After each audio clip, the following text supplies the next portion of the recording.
By now, I'm sure you've used AI, but I bet you're only scratching the surface of its capabilities. Most people use it like Google, where they ask one-liners or really short questions, and you're not getting the most out of it if you're doing it that way. So today, I want to pull back the curtain on how power users like me are using AI to accomplish in minutes what used to take hours or days. It lets you tackle problems that are about 10 times more complicated than you'd be able to do alone. I've spent hundreds of hours experimenting, starting mostly last summer. So it's been a crash course in learning these AI models to discover what really works. And today I want to share my complete playbook of how I operate with AI because I've created a nice little system. I'm going to share some of the exact prompts that I use, give you a lot of actionable tips, as well as a creative way to use the premium models for all these companies at a fraction of the cost versus paying the subscription. So without further ado, let's get started. So this is my AI setup. I use a desktop app called Chatbox, and I'm going to dig into why I do this in just a bit here. But the basic way that I organize my chats is by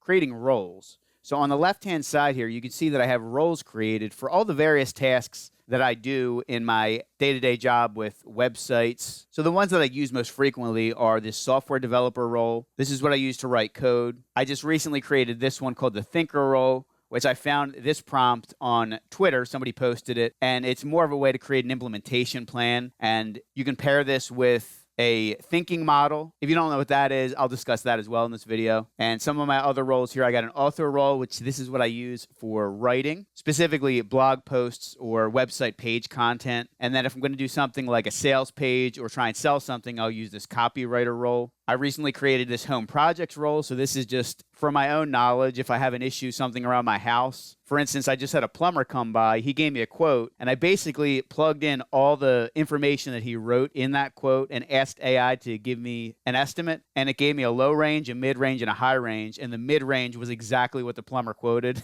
So it's amazing how good of a job that AI does. And then the other thing I use it for a lot is formatting, so something like CSS formatting. I basically take CSS, which is written like this, and turn it into one-line format where each of these is on one line, so it's more compact. And really the secret behind creating these roles is what's known as the system prompt. And I created this website, AIProductivitySecrets.com, which I'll link in the description below. It has this glossary, and the definition of system prompt is a predefined prompt provided to an AI model to establish the rules, context, or behavior it should follow during a session, often used to control the tone, the focus, or the constraints. So you can really think of it as just the first message in your chat, which if you use the web-based chat services like ChatGPT.com, you can't edit that system prompt.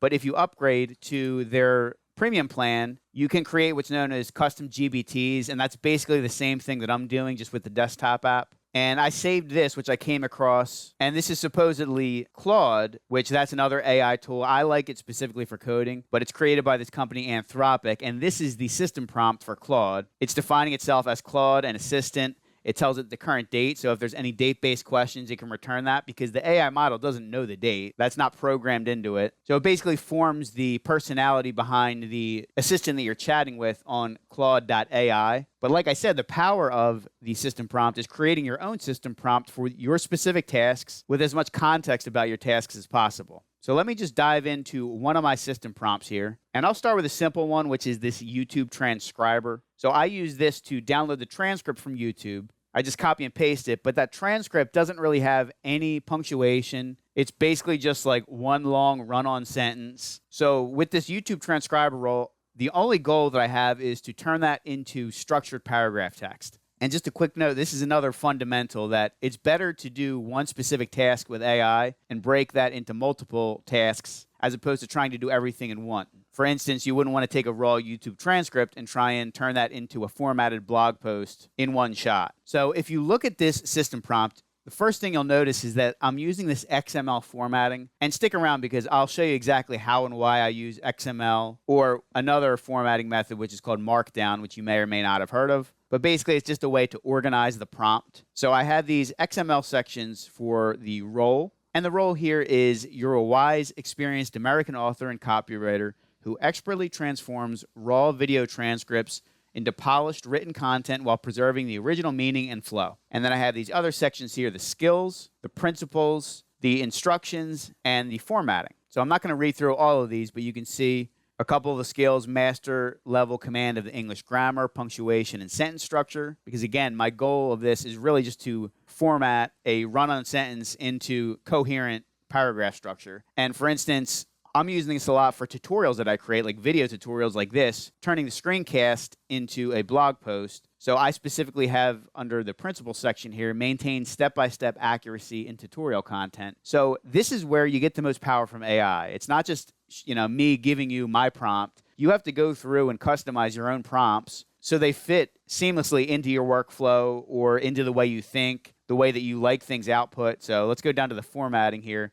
I have very simple formatting instructions here. Output clean, plain text paragraphs without additional formatting or markup. Use standard punctuation and capitalization. Separate paragraphs with blank lines. And then I can take this and then move this on to another role here. Usually I'll probably do the author role. And then once I get the blog post from the author role, I'll plug it into this WordPress formatter role, which allows me to copy and paste into WordPress using all the WordPress block elements so it looks nice. Now, once you have a system prompt that is well optimized for a specific task, the next step from there is adding context. It's not just your question, but you want to add more context as well to your specific question so you get the best answer possible. The easiest example of this is code, because if I'm going to ask a question about my code, I have to provide the code base, and I'm not going to put the code base into the system prompt because I like to use this role, software developer, for multiple pieces of code. So let me jump over to the software developer role. And again, you can see some of my system prompt here. This is a little bit longer because this is a more complex role. But for this one, I'm asking it to give me code blocks with Markdown. The Markdown basically makes it easy to just one-click copy and paste. The way that you add your context is that you want to copy and paste the files into your chat and then put your question below that. Or you could put it above, but I think it was recommended to do it by adding your context first and then your question after. And one obvious problem with this is that it's very tedious if you have, say, 10 or 15 files in your code base or your project directory. Can you take a guess what I did? I asked this software developer role to create a tool that combines files with basically one click. And the way that it did that was a bat file. If you don't know that, that's a Windows batch file, which is basically a script that you can run on Windows to do things automatically. So I'm going to jump into the bat file that I created, and I just pulled it up. Now that I mention it, I use another file to create this, which is a PS1 file. This is Windows PowerShell, which is very similar to bat, but it's just like a different programming language. Now, I don't know really anything about the syntax of these two files, bat files and PS1 files. I figured all of this out through asking AI how to do this and testing it out. And if I got errors, I would just plug those errors back into the chat and have it fix it. The basic way that this works is that it goes through my project directory. So I ask it to prompt me to enter a directory path. I copy and paste my project directory path, and it's going to go ahead and create this XML file, which just gets saved to my desktop. And then I also have this master ignore file with files to ignore, such as security keys, third-party directories, and it generates all this in XML format. So let me test it out and show you. When I click that bat file, it brings up a command prompt, and it's asking for the directory path. So I'm going to paste in this, which is just a website generator that I also created with AI. So I'll click the enter button, and I have this set up so it automatically launches this XML file in Notepad++, and here you go. So you can see it wraps the files in this documents XML, and then each file gets its own document XML formatting with an index number. And to make this look nice, I also append this C data, which again, I don't really know what this is. I looked it up and I already forgot. I mean, the AI basically abstracts a lot of these details away with code, where you can get away with not knowing code 90% of the time. And then if you're doing something complex, you might hit an error where to ask a better question, you have to go through the code and figure it out, because sometimes AI doesn't figure everything out, but it does a really good job. This is what I just go ahead and copy and paste. So I combine those files, I simply copy and paste it and put it right into my chat here, and then I'll just write my question right down here. So that's the way that I operate with a system prompt plus the context plus whatever my question is. And stick around because I'm going to go through my chats. I've also saved a lot of my previous chats, and I want to take you through some of the problems that I've solved. So we're going to get really specific in just a bit here. Now, two of the reasons I like this desktop app is just for that, the functionality of being able to easily export the chat. So I do this as a markdown file, and I built a little tool to view those markdown files in a nice way. So let me pull up one of my previous chats. This is the markdown viewer that I built here. It's just a drag and drop. So if I drag and drop one of my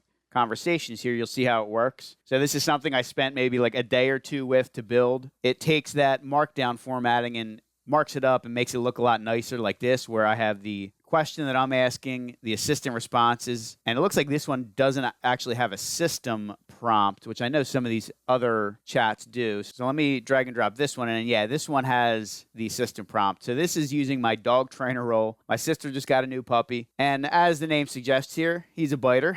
So I created a system prompt, and then I got my question here. We have an 8-month-old puppy, and he's a biter. He likes to bite things, and sometimes he'll start biting my hands and fingers, clothes, slippers, and shoes. So I'm asking for the basic training exercise to help avoid this behavior.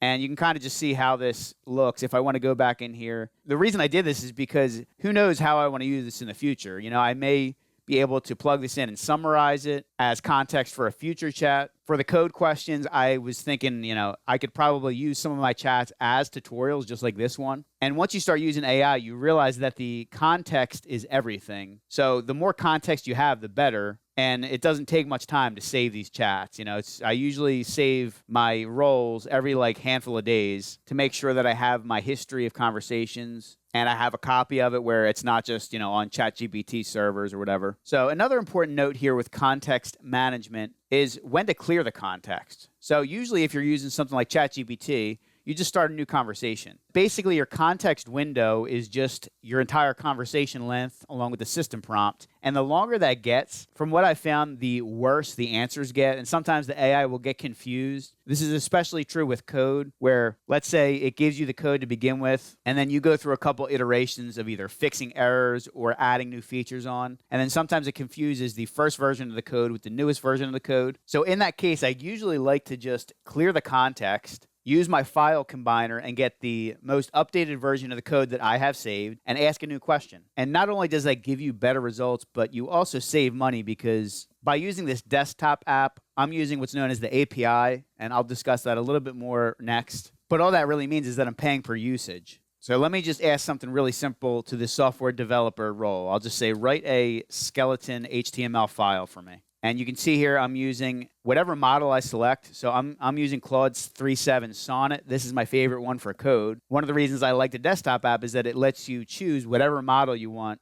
across different providers. So I can jump around between OpenAI, Claude. If I wanted to, I could plug in Google Gemini. You can also run models locally on your computer and use this program Ollama, which is basically a server that runs that model right on your desktop with no internet connection. You probably heard DeepSeek. They kind of had a big moment when they released their model, which was the first thinking model that actually showed you what it was thinking. So again, I'll dive more into the desktop app features in just a bit here. But you can see it gives us this answer, and then at the end here, it's showing how many tokens we used. And this is what you pay for with the API. So the input tokens are your question, the previous chat history, and the system prompt, and the output tokens are whatever it generates. And the API, you just pay the price for the input tokens or the output tokens. At 1,400 tokens, this probably costs like about a cent. Now, this is actually a somewhat expensive model. If I were to use something like GPT-4o Mini, which that's the free level of ChatGPT, they give you a handful of searches using their premium models, and then they default to the 4o Mini. Something like this would probably cost like a tenth of a cent or maybe even less than that. It might be like a hundredth of a cent. But when you're doing complex code stuff, that model is usually not that good. So to really get the best out of it, I think you got to experiment between the different companies and the various models. Certain tasks are really geared towards a certain model, and other tasks, you know, a premium model might not actually be that good for a lower level task. It might give you just too much information. And this is especially true with the thinking models, where the answers that they give are usually longer, more complex. So if you just want something that's going to give you like a couple of lines or fix a quick issue, the cheaper models actually work better. So I set my default models for each one of these roles. Like I said, I can switch this at any point. I can do one question and use the thinking model and then switch over to Claude to do the implementation. And then if I need to do some formatting, I'll go to a cheaper model to just do the quick formatting stuff. So that's kind of how I operate within these chats. And then, like I said, one of the reasons I like the desktop app is because I can refresh the context. I could just do that by hitting this erase icon, and it's going to start a fresh conversation. But I don't actually have to go to a new chat window like you would in ChatGPT. It just does it right here within this thread. So it keeps it nice and organized. And then once this thread gets pretty long, then I just export it to an MD file where I can view it with that viewer I just showed you. So I want to just quickly touch on why I use the desktop app, because I originally started by subscribing to Claude for $20 a month. In addition to giving you more usage with their Claude Sonnet model, which is the best one for coding, they give you what's known as these projects. Really, this is the same exact thing that I'm doing with the desktop app. You can add project knowledge, which is just the file contexts. So just like I'm combining the files into an XML file, all you do here is just drag and drop it, and that does it on the back end. And they also give you these custom instructions, which that's our system prompt. But the downside of this was, as you update the code, like if I go into a chat and get new code and then update one of these files, I'd have to constantly delete and then re-upload these files, and it became kind of tedious. And in addition to that, I wanted to use some of the higher level models with ChatGPT. So using the desktop app lets you recreate that project structure, and you do it with the API. So you just need to sign up for an API key, which you can do easily with either Anthropic or OpenAI. And here's a look at my cost from last month with Anthropic. It was only $13, and I'm actually using this pretty frequently. This is one of the reasons I recommend using the desktop app with an API key, because if you're only going to use this a handful of times and you want to use the most powerful models, you could probably get away with doing it for like $5 a month as opposed to $20 a month. Not like $20 is a ton anyway, but I found that it's a nice way to use both of these. So we're at $13 with Claude, and if I go over here to the last 30 days on my OpenAI, I'm at $5. So combined, I'm only spending $18 a month. In the last month, I've had this as low as $6 to $7 and anywhere in between depending on my usage. And you can see I just have spikes on certain days where, I get a lot of code done and I might be working on it for the next handful of days or testing it out. So it's been pretty much really hard for me to hit more than $2 a day on either one of these services. But if you look at the pricing here, they do it by millions of tokens. So the input tokens for Claude 3.7 Sonnet is $3 per million. The output's 15. And really the only way to get comfortable with what this costs is by using the desktop app with the API, asking a few questions, seeing how many tokens there are, and then going back and just refreshing your pricing on here because it happens almost immediately. You'll be able to see exactly what you paid for each query. And then on OpenAI here, they also break it down by the functions of the API, like the chats, which that's just a regular chat. Then you got images, web searches, file searches. I haven't even tried this really with the API. And then if you jump over to the spend categories, this is where it tells you the models that you're using. 3 that I use most frequently now are O3 Mini, GPT-4o, and GPT-4o Mini. And if I go over to the pricing on OpenAI's website, you can see that the O3 Mini is actually cheaper than Claude. It's only about $1 per 1 million tokens and $4.40 for 1 million output tokens. And just to compare that with a higher level thinking model here, you can see O1 is $15 per million input tokens and $60 per million output tokens. And I don't even know if I have access with O1 with my API. I think you have to hit a certain usage level or pay a certain amount to get access to the really high level models. And I want to say if you're on the $20 per month OpenAI subscription, they may give you limited access to O1. I don't think it's unlimited, but I haven't really tested that out. And then if we go down here, you can see the most recent model they just released is GPT 4.5. I haven't even used this one because it is super expensive. This one's $75 per million, $150 per million output. And then you can see 4.0 and 4.0 Mini, $2.50 and $10. And the Mini is way cheaper than everything else. It's 15 cents per million input tokens and 60 cents per million output tokens. So a good way to test this out is to try a question with GPT 4.0 Mini and see if you like the answer and if it's good enough. And if it is, you can continue to do it for that task.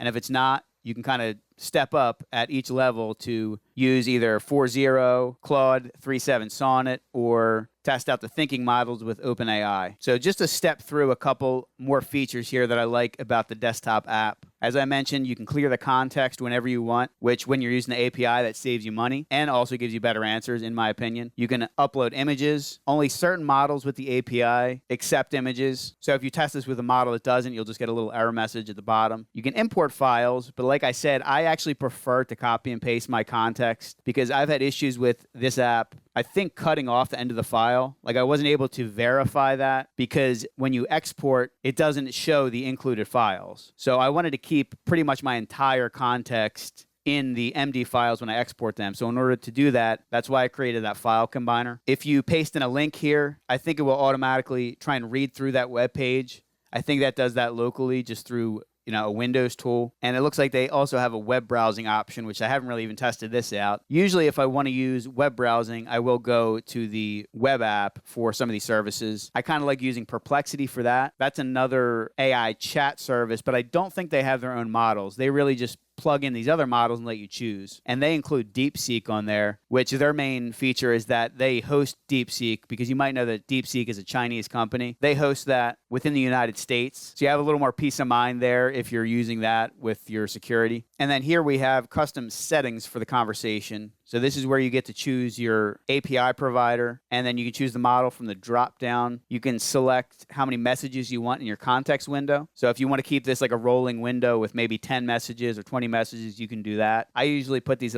at no limit, and I just manually refresh the context most of the time, where I keep that relatively small. And then the temperature here, this is basically influencing the creativity of the output. So if you do temperature closer to 0, you're going to get the most statistically probable output from the LLM. Whereas if you do this at 1 or 2, I think one of these services puts the higher limit of the temperature at 1 and the other does it at 2. If you're looking for ideas, you might want to boost the temperature, but I've found that about 0.7 works really well for most things. And sometimes I may do a chat and then test it out at a lower temperature and a higher temperature to see what the difference is. And they also have a feature here called My Copilots. And this is kind of what I'm doing up here, but I'm not using the Copilot feature. I think they have a couple roles created here already. Yeah, like these are Chatbox featured copilots. So it's really doing the exact same thing I'm doing with my roles, but I just do them with chats. I really don't know what the difference is with using this Copilot feature, but I started doing this just with a normal chat, and it's worked great for me. So I haven't looked into that too much. And then if you go into the settings here, this is where you copy and paste your API key.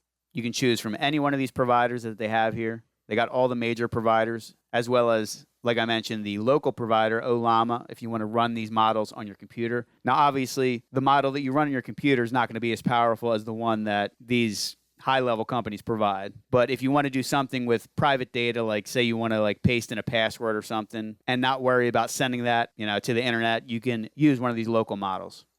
So this is where you can choose what you want to display on those chats. You can toggle on the token usage, the model name, the timestamp. Then over here in the chat settings, you can set your default system prompt when you create a new chat. It auto-generates the chat titles. And then they have some options here to do markdown rendering, diagrams, and charts. So that's really the basics of my setup. Next up, I want to go through some specific examples to show you how this all works. This is the first chat that I have saved, and this was back in July of 2024. So with this, I was taking a spreadsheet where I track my workouts, and I wanted to create a web app out of it. So you can see that my first question here is that I have a spreadsheet to log my workouts. I like to turn this into a web app, and I'll provide 3 screenshots. One is a list of all the exercises with the max number of reps for a set day and month. One is a sheet where I log the daily workouts with a date, including a drop down to select a specific exercise. And the last is a monthly performance chart where I can select the exercise and it'll live update to show my monthly reps for that specific exercise and update the chart. Can you create skeleton code to turn this into a web app using PHP, jQuery, JavaScript, and MySQL, which this is the coding stack for WordPress. So that's what I'm most familiar with. And it looks like here, I think some of this might have gotten screwed up in the export because this was back when I was using the free version of Claude. And I think it's missing the actual files that it gave me, but it gave me the entire infrastructure of this web app. And then you can see here, one of the follow-up questions, I asked to add a button to get exercises.php. So this is one of the files that it gave me in full. And I have the text plus add exercise, and I'm asking to update functions.php or create a new file to add that exercise to the database. So basically this up here gave me all the files that I needed. It gave me the infrastructure of the database to set that up. And then over the next couple of weeks, I was basically just going back and forth with AI to update this and get the app working exactly as I wanted it, kind of mimicking my spreadsheet and making it a little bit better in certain areas. So this was the answer for modifying getExercises.php. And again, it gives you either the full file or if you ask for a specific chunk of text or code. This works really well for code. And then down here, you can see the second point is to create a new file called addExercise.php. And these code chunks, they look better both in the desktop app or the web app with ChatGPT or Claude.ai. There's no formatting here within my MD viewer. And then the nice thing is that after they give you these code changes here, they also give you a little rundown of exactly what they did. And this is something that you can alter with the system prompt. You can say, don't explain anything, just give me code. Or you could do it the opposite, where you could say, give me an outline of the code, but don't actually write any code. And then down here, I obviously asked a follow-up question about getting CSS code to design it. And let me just show you a quick example of my CSS formatter role in the desktop app. I'll copy this CSS code and then go over to my CSS formatter role, and let me just clear that. And if you want to take a quick look at my system prompt, you can see I'm giving an example of CSS code in the way that I like it formatted. And then if I scroll down here, I have the task, format the CSS code to match the example exactly. And then I describe how it's formatted with these bullet points. So let me just paste in the code here, and you'll see I don't have to ask anything. The system prompt knows what to do, and I just got to hit the enter button, and it's going to format this code exactly as I want it. I ask it to write comments to organize the code, and because this is GPT-4o mini, this costs almost nothing. I mean, this is like fractions of a penny to do this, and you can just one-click copy it. So that's pretty cool. Just wanted to show you that example. Actually, as I scroll down here, right in the middle, I think this was that first answer to that first response. So obviously, somehow when I formatted this markdown file, it got mixed up. But this was the answer to my initial question. To create a web app based on your workout spreadsheet, we'll need to set up a basic structure using PHP for server-side processing, MySQL for the database, and HTML, CSS with JavaScript and jQuery for the front end. So it gave me the exact MySQL statements that I needed to create these tables, along with all the columns, turn that spreadsheet into a database format. And then it gave me all these PHP files, index.php, functions.php, JavaScript, script.js, getExercises.php. So that was my follow-up question. And even cooler is the text recognition, where I gave it that screenshot of my spreadsheet entries, and it turned that into the insert statement to just add my exercises to the database, all the exercises that I had in my spreadsheet. So you can see this is a pretty long conversation. You know, I probably went through, 20 or 30 questions with this. So in essence, you're programming with just regular conversational language. Like if you can describe well enough what you want to do, it'll do it for you. I feel like it helps you learn code way faster when you can actually see an example and build it in real time, as opposed to having to figure out how to do it. You can see how all this works, and then if you actually want to use it as learning, you can highlight pieces of code or like copy and paste a section and say, explain this further and like what's going on, or explain the syntax if you don't understand that. So here's the example that I had mentioned earlier of asking a plumbing question. So I have this role for home projects, and this is my system prompt. You're a master handyman with 30 plus years experience in residential construction, maintenance, repairs, and remodeling, with encyclopedic knowledge of home systems, building codes, and DIY best practices. And this is something that I generated from another role I have called the prompt generator. So I didn't write this out specifically. I had most of this generated by AI. This is one of the things I love about AI. It's like whatever task you want to do, you can usually use AI a level above that. So I mentioned I have a fridge on the exterior wall in the corner of my house, and the water line wasn't hooked up because of the risk of freezing. So I got a new fridge, and I was looking to hook up this water line. And I said, give me a proposal like you were a plumber with 3 price levels to solve this problem, including the cost and the basic job tasks as a description of the work with cost for parts and labor. And this is an example of using what's known as the thinking tag. I think I mentioned this earlier. Thinking models do this automatically, but if you use a cheaper model, you can actually kind of build this thinking into it by basically asking the AI assistant to think before it actually gives you the answer. So I say, think before you create the proposal in thinking tags. Think about things like materials, sizing, routing methods, cutting into drywall, shutoff valves, etc. Analyze your thought process, then give me the proposal as markdown. The response here, we have the thinking tags. If I just highlight this, it says, when considering the task of installing a water line to a refrigerator on an exterior wall, several factors need to be addressed to prevent freezing and ensure reliable operation. Here are the steps and considerations. So it gives me routing the water line, the materials necessary, which this is exactly what the plumber recommended, PEX tubing. I mean, I'm sure it's the standard, but I had never bought this or used it, so, I didn't really know that off the top of my head. You got cutting and installation, permits and code compliance, price levels, and then it gives me this proposal in markdown formatting, the basic level at 250, the standard level at 450, and then the premium level at 750. And the plumber's quote for me was $420. So it did a great job. And basically, the description of work is almost identical to what the plumber gave me. So like I said, I have a prompt generator role, and this is an example of that. So this is my system prompt for the prompt generator. You are an LLM system prompt generator for ChatGPT, and then I give it the template. So this is what you see for all my system prompts. I use this role, skills, principles, instructions, and formatting tags to organize everything. And I kind of seed it with this statement format: deep understanding of, ability to, expertise in building for the skills. And then I say for the role, you're an expert with the niche.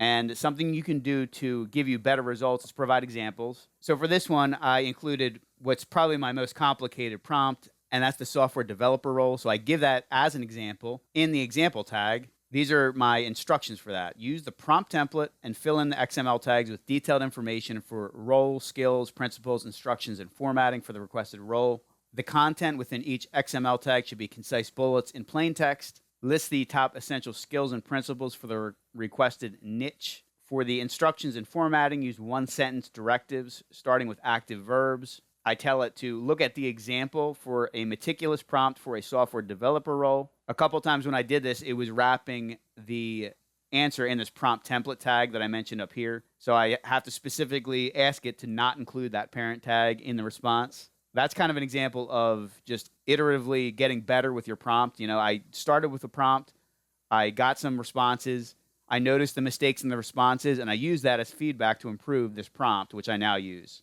And in this one, I'm specifically saying no intro, outro, or commentary. I just want that prompt. So this is an example of it. With this system prompt here, I can literally just type in Notepad++ expert, which Notepad++ is my favorite text editor and code editor. I use it really for writing code, and now I'm using Markdown files all the time. So outside of Google Chrome, Notepad++ is the program that I use the most on Windows. And just from this simple 2-word prompt, it gave me a great prompt for this role as an expert Notepad++ software consultant and troubleshooter. You can see how detailed it is, and if you went through this, you would know that most of this is the functions and abilities built into Notepad++.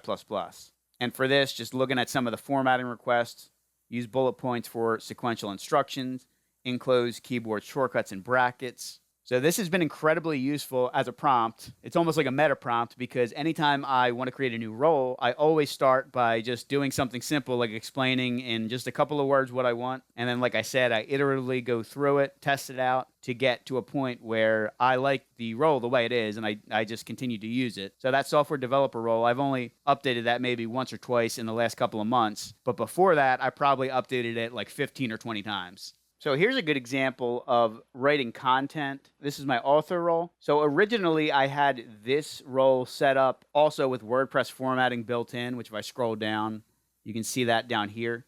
I was basically saying format this either for HTML or for WordPress. So I've since broken that into different roles. I now have it writing in just Markdown format, and then I have both an HTML formatter and a WordPress formatter. You could also see here, this was before I was using the XML formatting. I was just using Markdown formatting, which is a step above just plain text as the system prompt. I created an article generator, which basically chains together this process into an app where you just input your idea, press a button, and it generates an article. And I had used that to get this first version of the article. So I basically just into this author role, I just pasted in what was generated from my article generator. And then I asked it for a more detailed and comprehensive outline. I specify that it should be 300 words and to give me this outline in .md Markdown format, like the example below. And for this one, I actually did include the XML formatting to wrap that example. And if I go down here, it gives me that Markdown outline. And then if I scroll down here, I cleared the context. I created a new chat. And then I copied and pasted that outline into these outline tags. And it looks like that ends here. I used an SEO role to create some keywords. And I wrapped those keywords in this keyword tag. And then here's my task. Write an article using the outline. Make it as long as it needs to be to adequately cover all the topics in the outline. Consider using the SEO keywords phrases to enhance the article. Do not force keywords and insert them naturally into the flow of the article. And then I ask for WordPress format. So then down here, one of the things in my system prompt is to give me 10 title ideas. before the article, as well as the meta description. And then down here, this is the article with the WordPress formatting. So if I copy and paste this, it's automatically going to appear in WordPress as blocks that are formatted and look nice. The article generator that I built basically does this multi-prompt process in one button click. Now, when I mention a custom app like the workout tracker or the article generator, you might be wondering, how do you use the AI tools through code? So this is my wrapper function for Anthropic, and I have a similar one for OpenAI. By now, I'm sure you know that I did this through AI. The AI wrote the vast majority of this. The way that this works is you input the chat history. It's like an object that contains the conversation that you had, including the system prompt, the temperature, the model, which for me, I'm defaulting to Claude 3.7 Sonnet, and then I have my API key stored in a safe place where I don't have to copy and paste it into here, because if I'm copying and pasting this entire code block into AI, I don't want to include my API key. That's a privacy issue. So the actual communication with Anthropic is done through a curl request, CURL, and if I scroll down here, this is the PHP function to do that request, setting the options, and the request actually happens right here. I get the HTTP code back, which tells me if it was successful or not. So when I include this entire function, I can then use that function with my code. So if I scroll down here, this is my article generator code. I do multiple steps to generate the article. This is brainstorming step. So I create my system prompt, which I have this saved in a text file. And then this is my question or my prompt. Brainstorm as many ideas as you can that would be interesting to include for this article topic. And this is a variable, the seed idea. And then this is the actual function call, which I wrap in this other function called handle API error in case any errors are returned. I set the temperature and I set the model. Once you start generating code, you can then do more with just a single function call like this. And even if you're not writing code, that same philosophy really does apply to AI, where, like I said, something like prompt generation, you would have to write out the prompt manually, but now you can create a prompt generator role and just create it right off the top. So let me actually just do this. I'll show you an example of this for something that I haven't created over here in the roles. For gardening, I'll do a gardening expert. And since I'm in New Jersey, I want it to be specific to my zone. So I'll say gardening expert in New Jersey zone 7. And for this one, I've been using the O3 mini model. I really haven't figured out for this role whether there's a benefit from using a thinking model or not, but it just makes sense that there might be. And not to mention the O3 mini model is cheaper than Claude. So let me just type that in. You can see the skills here: understanding of regional soil types, microclimates, seasonal planting strategies, ability to identify and diagnose plant health issues, pests, diseases, under the principles, sustainable organic gardening practices, rely on evidence-based recommendations tailored for New Jersey Zone 7. And then in the formatting here, use Markdown to format code and bullet point lists. So this is an example of where I might go back and redo this prompt, because obviously gardening, I'm never going to get a code output from this gardening role, but it probably is just taking that from my software developer role example that I gave it in the system prompt. Delete any lines you don't like. If you see something that's missing, add it, or ask follow-up questions here. So I'll just say, this role won't generate code. It's just gardening advice. And then I'll also ask for more specifics on both landscaping and vegetable gardening. So let's do that, and let's see how it responds for the updated role. So I think we have a couple different skills here. Well, first of all, I think the role mentions that it offers professional guidance on general gardening, landscape design, and vegetable gardening. It mentions native, adaptive, and ornamental plant species. I don't think that was in the original one here. And then we have expertise in vegetable gardening practices, including crop rotation, organic fertilization. So I hope this gives you an idea of the various ways that you can use AI: prompt generation, content creation, outline creation, organizing things, formatting things, professional help, help around your house, learning. I mean, it's really good for absolutely everything. And the key to it, as I've been telling you this entire time, is that you have to make it as specific as possible to you to get the best results. So let me just quickly show you where I got this idea for the XML formatting. Anthropic has an entire documentation section on prompt engineering, so I highly recommend that you go through this. They give you a lot of the examples that when your prompts involve multiple components like context, instructions, examples, XML is a game changer to get the better response and reduce the errors. So they tell you to use tags like instructions, example, formatting, which you saw that with my prompts. And then it says here that basically you can name your XML tags whatever you want. There's no best tags to use. They just want you to have the tag names contextually relevant to whatever text that you're surrounding them with. You can do nested tags, which that's what my XML or my file combiner does. It creates a documents XML tag with the singular document elements that have index numbers, and it tells you how to reference them. So I usually do it just like this. I say, using the code base in documents, or take a look at the examples for this in examples. And they give you a few real examples here, generating financial reports. They give you the example of the prompt without the XML tags and then with the XML tags, and then a legal contract analysis. And let me also show you the chain of thought, let Claude think. So this is using those thinking tags. You basically have your question. It says to draft personalized emails. And then it says think before you write the email and thinking tags. And you saw me do that with that plumber question. First, think through what messaging might appeal to this donor, given their donation history and which campaigns they've supported in the past. So that's really a masterclass on prompt engineering and how to become a power user with these AI tools. And if you'd like to take that a step further, I created this package for you, which is going to be an exclusive webinar. A lot of that is going to come from this free video, and I'll add about 20 more minutes of my personal examples and go more in depth with a few of my more complex conversations that I've had with AI. I'm going to give to you all of my prompt templates that I think you can benefit from. Right now, this has 10, but since I created this web page, I probably have about 35 now in Chatbox. So I'll give you all of those so you can get up and started with a lot of these roles without having to go through creating the prompt. And as part of this, I'll also give you a lot of my raw code that I've generated, like the article generator. That's what I use now to create web pages for most of my client websites. You can use that to generate content based on a really simple input, phrase, or idea. It's going to be a great way to learn code. You can customize it, use different prompts, add a step.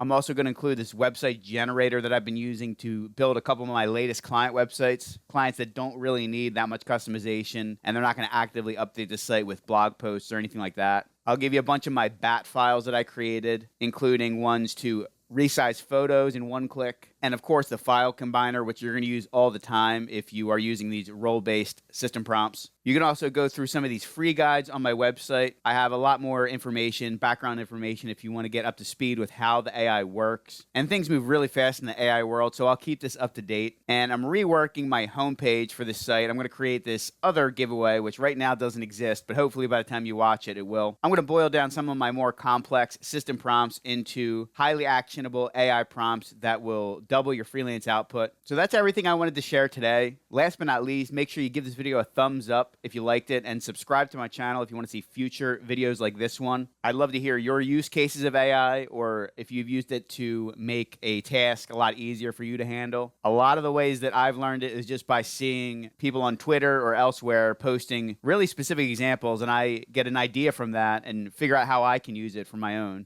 So this is what I wanted to accomplish in this video. Really just lay it out there and give you everything that I'm doing with AI, and I hope that you can take it and run with it. I really appreciate it if you made it this far, and I'll link up a couple related videos here if you want to keep on learning.